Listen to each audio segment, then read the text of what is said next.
Creativity. It is an addiction. Learning to live with it, to identify with it, to listen to it, to build with it, to replenish with it, that's a journey. It's not going to happen overnight. But you know what? When you sit down and you just finally say, yeah, I'm part of this, things begin to change. Unplugged, because we will always say yes to creativity. Totally uncut, because we all make mistakes. So turn it into a tool. This is Arroe Unplugged. I don't deny it.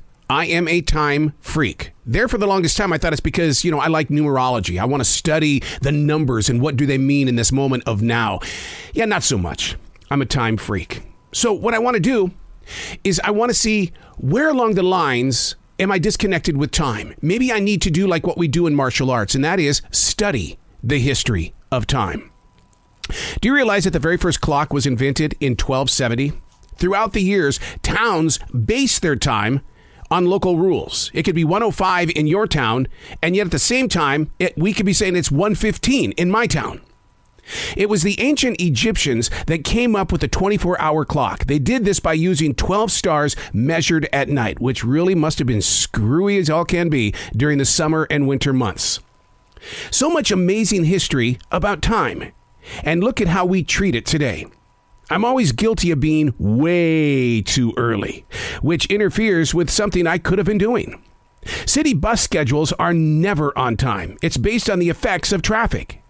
Anyone using such a service develops a lifetime of leaving way too early or caring less about getting to work on time. I've yet to hear the preacher that knows God's time.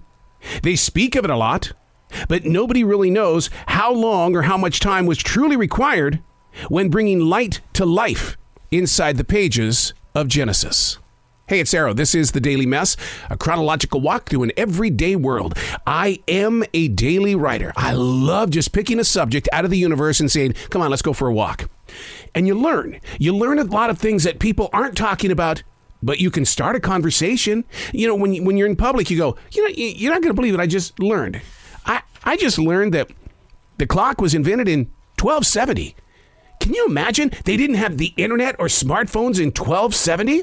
This is The Daily Mess. Okay, I got to be open with you here.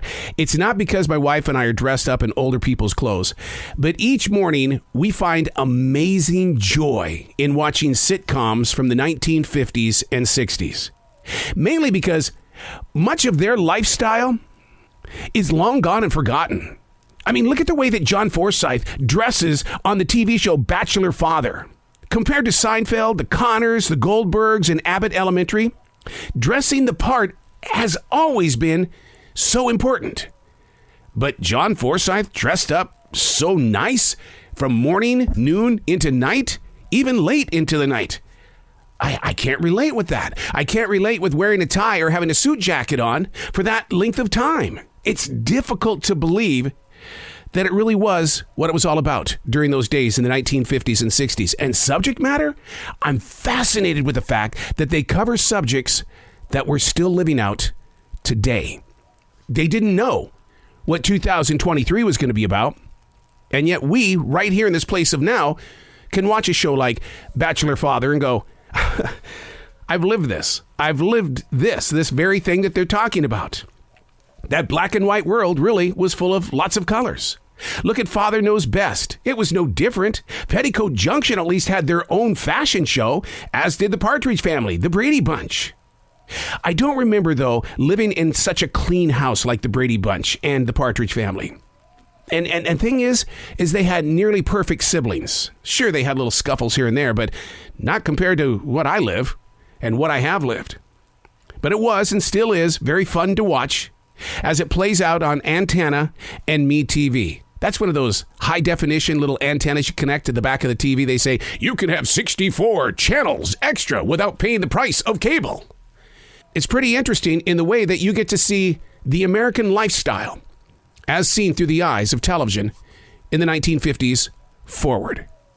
You'll learn a lot, not only about you, your family, how your parents may have lived, how you grew into you, and how your grandkids will look at you and go,